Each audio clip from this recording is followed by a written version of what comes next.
സർക്കാരിന്റെ പമ്പ അയ്യപ്പ സംഗമത്തിൽ നന്ദഗോവിന്ദ ഭജൻസിന്റെ നടക്കാത്ത പരിപാടിയുടെ പേരിൽ ബില്ല് ഉൾപ്പെടുത്തി 8 ലക്ഷം രൂപയുടെ ക്രമക്കേട് നടത്തിയെന്ന് ഓർഡർ റിപ്പോർട്ടിൽ പരാമർശമുണ്ട് എന്നുള്ള വിവരം കൂടി പുറത്തു വരുന്നുണ്ട്. ഗോകുൽ രമേശുണ്ട് വാർത്തയുടെ വിശദാംശങ്ങളുമായി.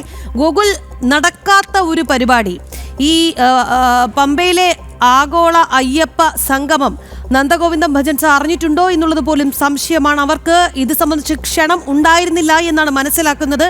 പക്ഷേ അവരുടെ പേരിലും 8 ലക്ഷം രൂപ തട്ടിയെടുത്തിട്ടുണ്ട്. എങ്ങനെയാണ് ലഭിക്കുന്ന വിവരങ്ങൾ?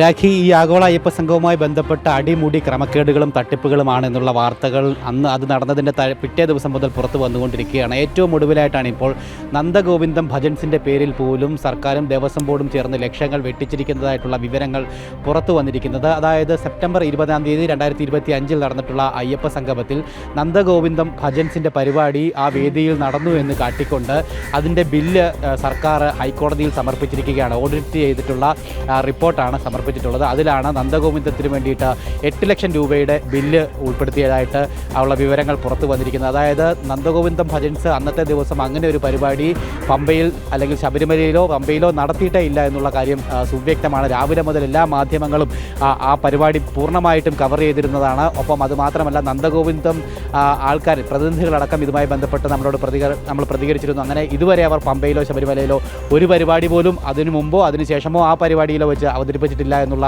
വിശദീകരണമാണ് നൽകിയിരിക്കുന്നത്. 8 ലക്ഷം രൂപ നന്ദഗോവിന്ദത്തിന് നൽകിയെന്നാണ് സർക്കാരിൻ്റെ റിപ്പോർട്ടിൽ വ്യക്തമാക്കിയിരിക്കുന്നത്. ഈ നന്ദഗോവിന്ദത്തിന് പകരം, അതായത് ഈ മുഖ്യമന്ത്രിയുടെ പരിപാടി ആരംഭിക്കുന്നതിന് മുൻപ് രാവിലെയാണ് നന്ദഗോവിന്ദത്തിൻ്റെ ഭജൻസ് നടന്നതായിട്ട് ചൂണ്ടിക്കാണിച്ചിരിക്കുന്നത്. പക്ഷേ ആ സമയത്ത് ആ വേദിയിൽ നടന്നത് ഇഷാൻ ദേവ് എന്ന് പറയുന്ന ഗായകൻ്റെ സംഗീത പരിപാടിയായിരുന്നു. പക്ഷേ ഇഷാൻ ദേവിന് എത്ര രൂപ കൊടുത്തു എന്നതടക്കമുള്ള കണക്കുകൾ ആ ഓഡിറ്റ് റിപ്പോർട്ടിൽ സർക്കാരോ ദേവസ്വം ബോർഡോ ഉൾപ്പെടുത്തിയിട്ടുമില്ല എന്നുള്ളതാണ് ഏറെ ശ്രദ്ധേയം. അതിനുശേഷം മുഖ്യമന്ത്രിയുടെ പരിപാടിക്ക് ശേഷം വൈകുന്നേരം 4:30 ശേഷം വീരമണിയുടെയും വിജയ് യേശുദാസിന്റെയും സുദീപ് ദേവ് എന്ന് പറയുന്നത് തുടങ്ങിയിട്ടുള്ള കലാകാരന്മാരുടെ വിജയ് യേശുദാസ്, വീരമണി രാജു, സുദീപ് കുമാർ എന്നിവരുടെ അയ്യപ്പ ഭക്തി ഗാനമേള നടത്തിയിരുന്നു. പക്ഷേ ഇതിന്റെ ചെലവ് ഈ കണക്കുകളിലൊന്നും ഇല്ല എന്നാണ് ഈ നമുക്ക് ലഭിക്കുന്ന വിവരങ്ങൾ. അതായത് ഇവർ സൗജന്യമായിട്ടാണ് പരിപാടി നടത്തിയത് എന്ന് വേണോ മനസ്സിലാക്കാൻ? അതോ ഇവർക്ക് പണം കൊടുത്തിട്ടില്ലെന്നാണോ? അതോ ആ പണം കൊടുത്തതിന്റെ കണക്കുകൾ ഇല്ലെന്നുള്ളതാണോ? എന്തായാലും പണം കൊടുത്തിട്ടുണ്ട് എങ്കിൽ അത് ഇമാതിരി തട്ടിപ്പായതുകൊണ്ട് തന്നെ അത് ഇവർ ഒഴിവാക്കുകയില്ല.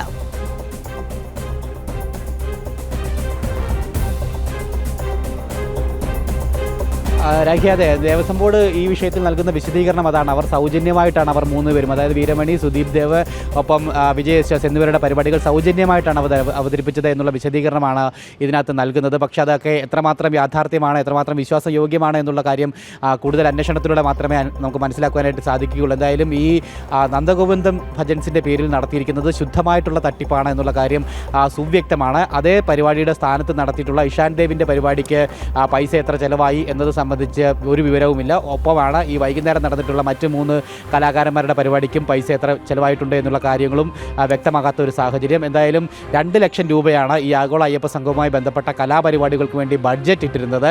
ഈ 2 ലക്ഷം രൂപയ്ക്ക് അല്ലെങ്കിൽ അത് ഈ രീതിയിൽ ഉപയോഗിച്ചിട്ടുണ്ടോ അല്ലെങ്കിൽ അനധികൃതമായിട്ട് കൈപ്പറ്റിയിട്ടുണ്ടോ, കൈവശം വെച്ചിട്ടുണ്ടോ എന്നുള്ള കാര്യങ്ങളിലൊക്കെ കൃത്യമായിട്ട് അന്വേഷണം വരേണ്ടതുണ്ട്. ഒപ്പം ഈ 8 ലക്ഷം രൂപയുടെ നന്ദഗോവിന്ദത്തിന് കൊടുത്തു എന്ന് പറയുന്ന ഒരു ബഡ്ജറ്റ്, അത് എന്ത് വിശ്വാസത്തിൻ്റെ അടിസ്ഥാനത്തിലാണ് അവർ അങ്ങനെ ഒരു റിപ്പോർട്ട് തയ്യാറാക്കി കൊടുത്തത് എന്നുള്ളത് തന്നെയാണ്. കാരണം ഈ കേരളത്തിലുള്ള മലയാള മാധ്യമങ്ങൾ മുഴുവൻ ആ പരിപാടികൾ തത്സമയം റിപ്പോർട്ട് ചെയ്തിരുന്നതാണ്. മലയാളികൾ ഒരുമാതിരി എല്ലാവരും ആ പരിപാടികളെ പറ്റി കൃത്യമായിട്ട് അറിഞ്ഞിരുന്നതാണ്. അങ്ങനെയുള്ള അവരെ കബളിപ്പിക്കാൻ വേണ്ടിയിട്ട് അല്ലെങ്കിൽ പട്ടാപ്പകൽ നടന്നിട്ടുള്ള ഒരു കൊള്ളയായിട്ട് തന്നെ ഇതിനെ കണക്കാക്കുവാനായിട്ട് സാധിക്കും. അങ്ങനെയാണ് ഇവർക്ക് ഇത്തരത്തിൽ ധൈര്യമുണ്ടായത്. എന്തായാലും ഇരട്ടച്ചങ്കുള്ള സർക്കാരാണ്, ഇരട്ടച്ചങ്കുള്ള മുഖ്യമന്ത്രിയാണ് എന്ന് പറഞ്ഞപ്പോൾ ഇരട്ടച്ചങ്കുള്ളവർ നടത്തുന്ന പരിപാടിയിൽ ഇമാതിരി തട്ടിപ്പ് എന്തായാലും അവരുടെ അനുകൂലികൾ പ്രതീക്ഷിച്ചിട്ടുണ്ടാവുകയില്ല എന്നുള്ളതാണ്. എന്തായാലും വമ്പൻ തട്ടിപ്പ് തന്നെയാണ്. കാരണം ഈ നന്ദഗോവിന്ദം ഭജൻസിന്റെയൊക്കെ പേര് ഈ ഓർഡർ റിപ്പോർട്ടിൽ വരുമ്പോൾ തീർച്ചയായും ഗൂഗിൾ സൂചിപ്പിച്ചതുപോലെ മാധ്യമങ്ങളെല്ലാം തന്നെ അവിടെ അന്ന് വന്നിരുന്നു. അവിടെ എത്ര പേർ പങ്കെടുത്തു, എത്ര കാണികൾ എത്തി, എന്തൊക്കെ പരിപാടികൾ നടന്നു, അതെല്ലാം തന്നെ വിശദമായി റിപ്പോർട്ട് ചെയ്തതുമാണ്. അപ്പോൾ ഇത്തരത്തിൽ അതിന്റെ 7 അയൽപ്പക്കത്ത് എത്താത്തവരുടെ പേരടക്കം ഇവർ എഴുതി ചേർത്തിട്ടുണ്ട് എങ്കിൽ ആ ചങ്ക്, ആ ഇരട്ടച്ചങ്ക്, അത് ഒരു വല്ലാത്ത ചങ്ക് തന്നെയാണ് ഗോകുൽ.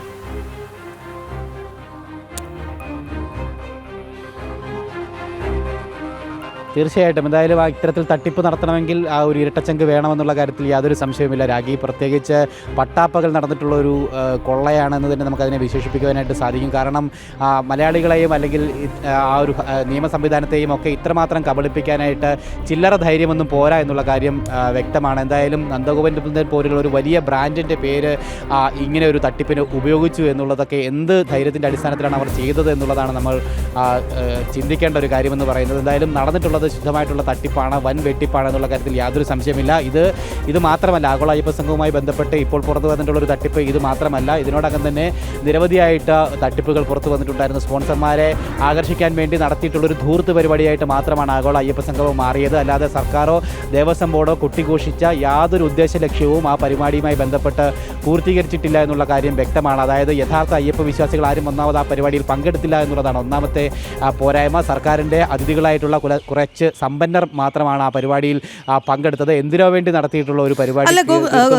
അത് ശരിയാണ്. കാരണം എന്തിനോ വേണ്ടി നടത്തിയ പരിപാടി എന്ന് പറയുമ്പോൾ അവിടെ യഥാർത്ഥ ഭക്തർ എത്തിയില്ല. യഥാർത്ഥ ഭക്തരുടെ നിലപാട് എന്താണ് എന്നുള്ളത് അന്ന് ജനം TV ചർച്ചയാക്കിയതുമാണ്. യഥാർത്ഥ ഭക്തർ അവിടെ എത്തിയിരുന്നുവെങ്കിൽ അവർ തീർച്ചയായും ഇതിന്മേൽ ചോദ്യങ്ങൾ ഉന്നയിച്ച് അന്നേ ഇത്തരം ചോദ്യങ്ങൾ ഉയർന്നേനെ. അതുകൊണ്ട് തന്നെയായിരിക്കണം അവർ തന്ത്രപൂർവ്വം ഇവരെ എല്ലാം ഒഴിവാക്കി കുറച്ച് സമ്പന്നരെ അല്ലെങ്കിൽ കുറച്ച് സ്പോൺസേഴ്സിനെ എത്തിച്ച് ഇത്തരം പരിപാടി നടത്തി അതിൽ നിന്നും പണം തട്ടിയെടുത്തതല്ലേ.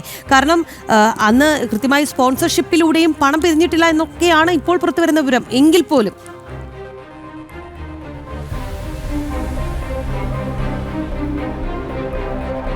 തീർച്ചയായിട്ടും അതായത് സർക്കാരിൻ്റെയും ദേവസ്വം ബോർഡിൻ്റെയും ഉദ്ദേശ ലക്ഷ്യമെന്ന് പറയുന്നത് പണപ്പിരിവ് മാത്രമായിരുന്നു, അല്ലെങ്കിൽ സാമ്പത്തിക ലാഭം മാത്രം ലക്ഷ്യമിട്ടുകൊണ്ടാണ് അങ്ങനെ ഒരു പരിപാടി നടത്തിയത്. അല്ലാതെ വിശ്വാസി സംഗമം എന്നൊക്കെ പേരിട്ട് നടത്തിയെങ്കിൽ പോലും യഥാർത്ഥ വിശ്വാസികളാരും ആ പരിപാടിയിൽ പങ്കെടുത്തിരുന്നില്ല എന്നുള്ളത് വസ്തുതയാണ്.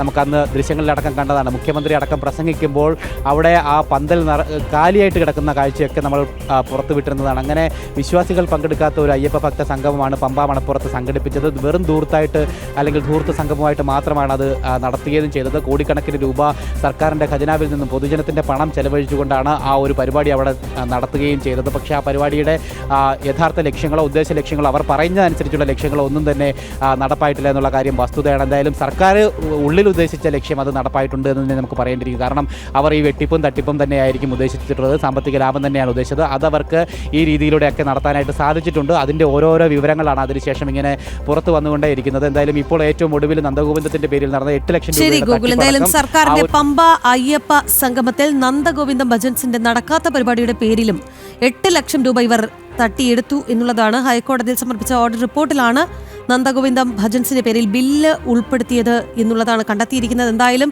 ഇത് ചെറിയ ഒരു അറ്റം മാത്രമാണ്, വലിയൊരു മഞ്ഞുമലയുടെ അറ്റം മാത്രമായിട്ടാണ് മനസ്സിലാക്കേണ്ടത് എന്നുള്ളതാണ് ഓരോ ദിവസവും പുറത്തുവരുന്ന വിവരങ്ങളിൽ നിന്ന് മനസ്സിലാക്കുന്നത്.